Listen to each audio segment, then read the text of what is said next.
The siege on the terrorists entrenched in the southernmost city in the Gaza Strip is tightening.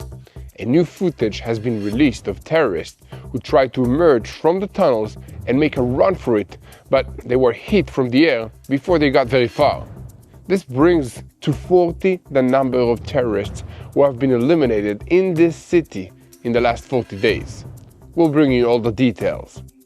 In related news, Israel confirmed over the last 24 hours that the Red Cross and Hamas terrorists crossed the yellow line to search for the remains of fallen hostages in Beit Lahia.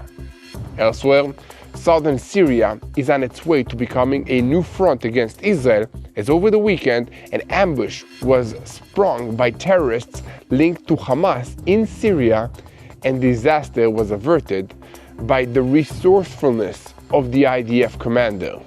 Also, in the northern arena, Israeli intelligence officials believe that Hezbollah is planning revenge for the recent assassination of their chief of staff, but probably not during the visit of the Pope to Lebanon, which began on Sunday.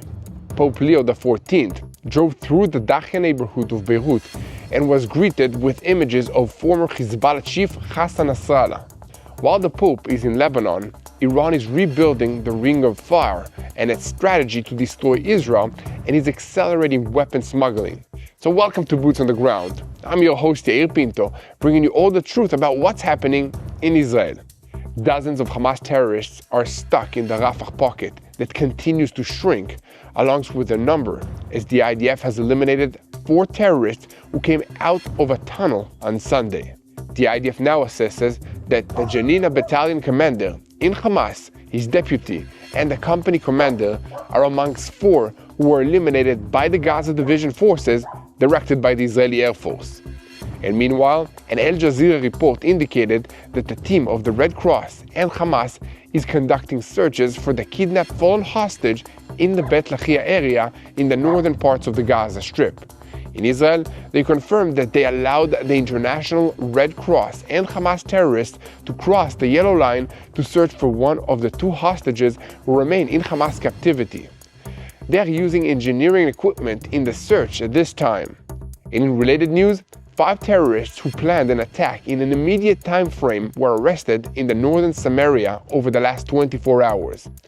In the northern arena, Israeli intelligence officials assessed that Hezbollah will seek to avenge the elimination of the chief of staff and is examining options, including the possibility of exporting the revenge to the Houthis in Yemen, attacks against Israeli and Jewish targets abroad, without fingerprints or action through local organizations that are actually in Syria. And on that note, it has been reported that Iran is rearming Hezbollah in Lebanon and the terrorist organization operating in Syria for a possible action against Israel. Senior security officials say that various terrorist organizations are entrenching in southern Syria and planning attacks against Israel.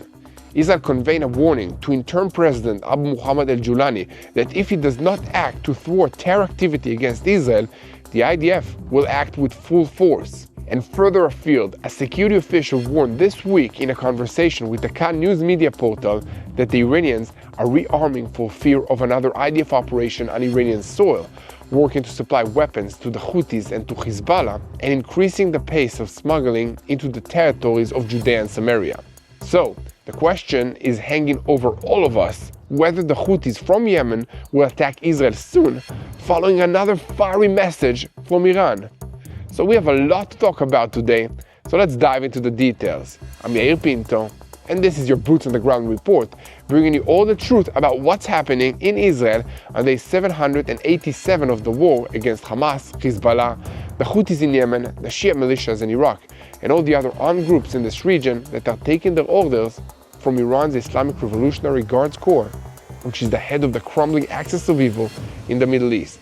And a moment before we begin, I want to call on you to continue to spread all the truth about what's happening in Israel.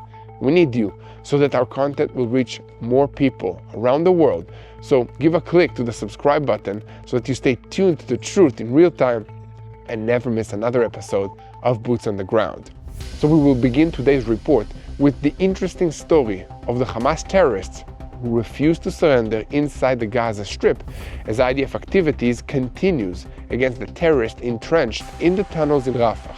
The IDF announced that on Sunday evening, 4 terrorists were identified as they emerged from the subterranean route in the area, and the Gaza Division forces directed by the Air Force terminated them.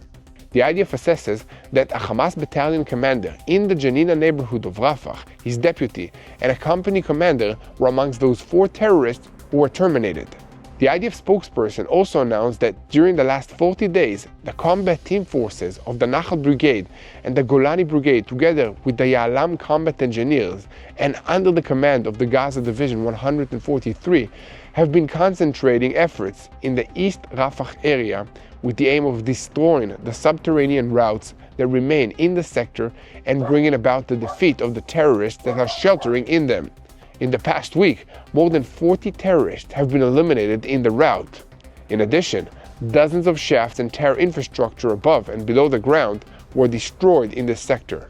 Last Friday, the IDF updated that during an operation by the Nachal Brigade forces together with the Ya'alam unit, 9 terrorists were detected and eliminated in the area, apparently as a result of the intensive and focused activities in the sector, which included handing and destroying the subterranean terror routes throughout airstrikes, but also engineering means.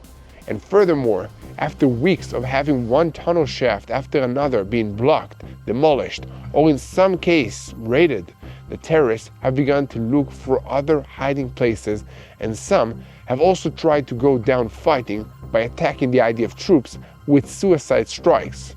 The IDF maintains close surveillance over the entire tunnel area, and the forces observe the terrorists using a variety of means. Some are eliminated from the air, while others are arrested and taken for interrogation. And amidst all of this kinetic action, the IDF forces in the area are working to systematically dismantle Hamas's infrastructure, and the engineering and the infantry forces operating underground are succeeding in processing and defeating the terrorists that are located in the subterranean complexes that the terrorist organization previously considered impenetrable. This system certainly is highly complex, and the terrorists who remained there after the ceasefire, including a battalion commander from the Rafah sector, had prepared in advance for a long stay. However, as time passes and the IDF gradually closes in on their location, supplies run out and they are forced to come up to the surface, where they are vulnerable to elimination by the IDF forces, although some surrender or are captured. When this happens, they can be interrogated and they usually have a lot to say. One individual who was captured said that in the tunnel where he was hiding, there were also dozens of other terrorists, a handful of more senior commanders, and also the decaying bodies of several terrorists who had been hit in exchanges of fire with the IDF troops, although some also expired due to the lack of clean water and other problems. He added that this has been one of the things motivating some of those who still had some strength to try and go up to the surface and look for food and for water. The operational achievements that the IDF has recorded up to this point indicates the successes of the strategy, not only detecting and encircling, but also applying pressure on the terrorists and their survival systems. The IDF declares at every opportunity that the fate of the trapped terrorists is one of the 2 options, either surrender or perish. Accordingly, the IDF forces on the ground exploit every exit by the terrorists, whether willingly or out of compulsion, to gather intelligence, capture, or eliminate, and to break down the subterranean infrastructure. And amidst all of this kinetic activity, Israeli officials confirmed this week that they are allowing the International Red Cross and several Hamas terrorists to cross the yellow line in the northern parts of the Gaza Strip, in the Bet Lahia sector, to search for remains of one of the last 2 hostages held by Hamas. The security officials also warned that, so far, the Americans do not have an orderly plan for dismantling Hamas, and therefore the IDF is formulating alternative operational plans. They also noted that amongst the possibilities, a return to fighting and taking full control of the Gaza Strip is being considered, or remaining at the yellow line and carrying out special operations to bring down Hamas. The security official assesses that It is a matter of time until Israel will have to decide whether to continue with the American plan to establish an international force or to return to fighting via the IDF. For now, it appears that no international force is willing to enter and confront Hamas terrorists.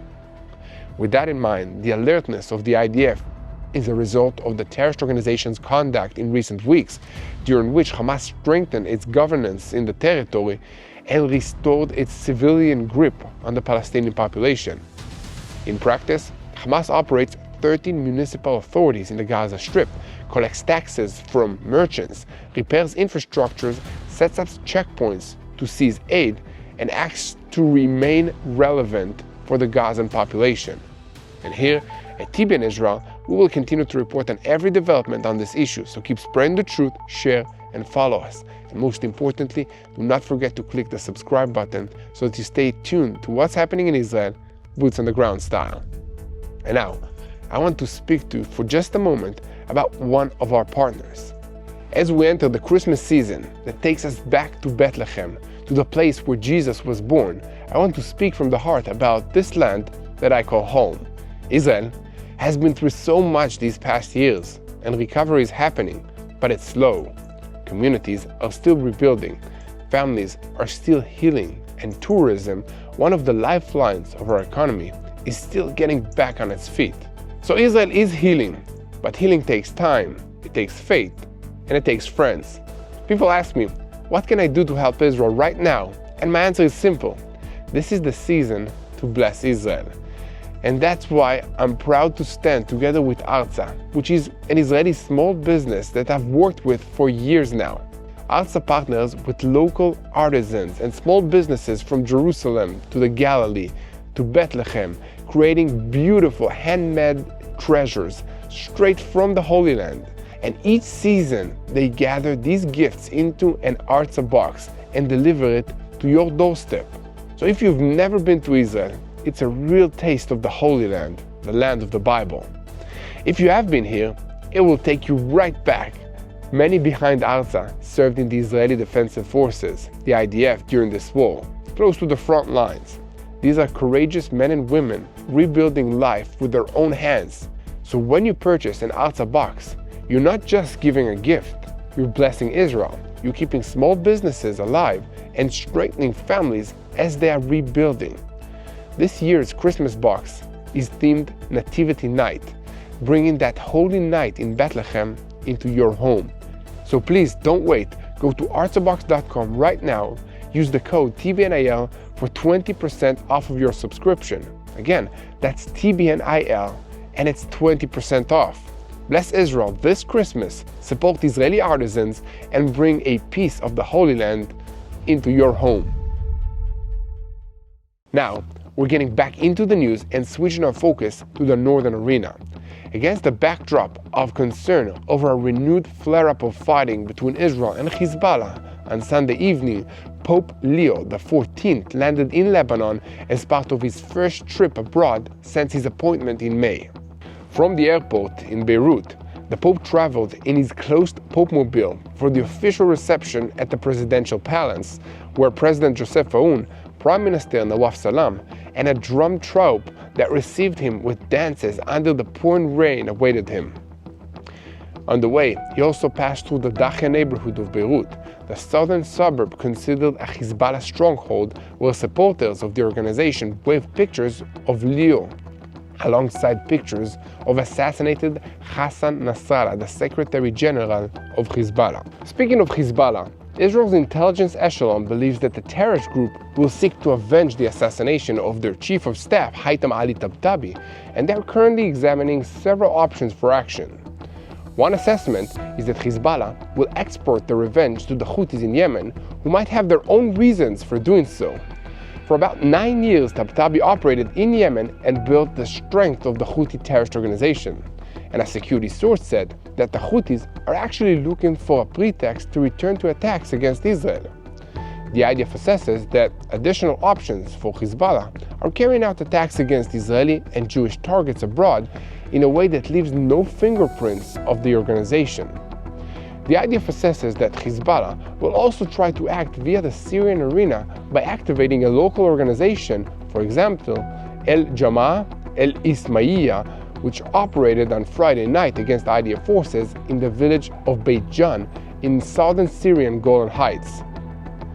According to security officials, various terror elements have begun to entrench themselves in southern Syria and are planning attacks against Israel from this area. This is the reason for the IDF forces' military and their actions on November 28 in the village of Beit Jan in South Damascus. In that operation, an IDF force raided the village and arrested 3 terror operatives of the Al-Jama'ah al-Ismailiyah, who, according to the intelligence forces, planned attacks against Israel, amongst other things, by launching rockets towards the Golan Heights.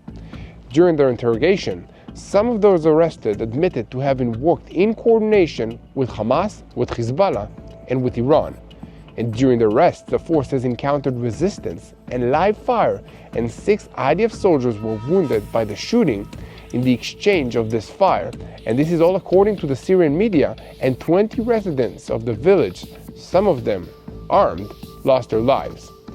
Senior political officials stated that following the incident, Israel conveyed via the United States stern messages to the new Syrian regime of Abu Muhammad al-Julani that Israel will not tolerate the entrenchment of terror elements in southern Syria while planning attacks on Israel, and that it is his duty to thwart the organization of terrorist groups in that area, otherwise Israel will do it itself. And according to the political officials, this process of entrenchment of terror elements in southern Syria further distances the possibility of signing a security agreement between Israel and Syria, and also indicates that al-Julani does not actually control all parts of Syria. Nevertheless, the Syrian Foreign Ministry issued a statement condemning the operation and calling it a complete war crime in all its components, warning that the continuation of this criminal aggression endangers security and stability in the region. Here at TBN Israel, we will continue to report on every development on this matter, and we will bring you the news from the front lines with all the truth from Israel, so that you'll know how to pray.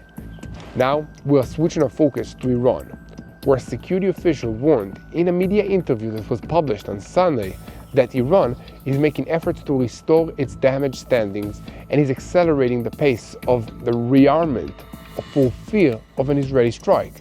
The full remarks were published on Sunday morning on the program This Morning. According to the official, Iran is making efforts to restore the capabilities of the Houthis in Yemen, and is also smuggling weapons into territories of Judea and Samaria for the purpose of carrying out attacks against Israelis. He warned that Iran is also rearming Hezbollah in Lebanon and the terror organizations that are operating in Syria for a possible action against Israel. Regarding the situation in Lebanon, the security official said that Iran understands that Israel will have to act after December 31st, the target date by which Hezbollah is supposed to disarm. The official concluded by saying that Iran is in an arms race that is troubling the security establishment. And meanwhile, the anti-Houthi Yemeni news site Defense Line reported about 2 weeks ago on the Iranian steps to restore influence in Sana'a in Yemen. According to the report, in Tehran they decided to return to Yemen Abdel El-Ghazi Salala, the senior commander in the IRGC Quds force who was responsible for the Yemeni sector, as part of an attempt to fill the strategic vacuum that was created following the elimination of Hezbollah leaders Hassan Nasrallah and Qasem Soleimani, and to send experts on behalf of the Revolutionary Guards and Hezbollah as jihad assistants for the Houthi terrorist regime. And furthermore, Iran's actions against Israel extend beyond the borders of the Middle East, and recently the Mossad announced that in cooperation with intelligence services in Europe, it succeeded in foiling a series of terrorist infrastructures around the world that were advancing attacks against Israelis and against Jews, some of which operated under Iranian auspices. And according to Israeli sources, there are dozens of cells that are trying to advance attacks in Europe, in Africa, and in other places. But it goes even further than that. The naval forces of the Revolutionary Guards announced on Sunday that they seized a vessel in the Persian Gulf, which they claimed was carrying about 350,000 liters of smuggled fuel.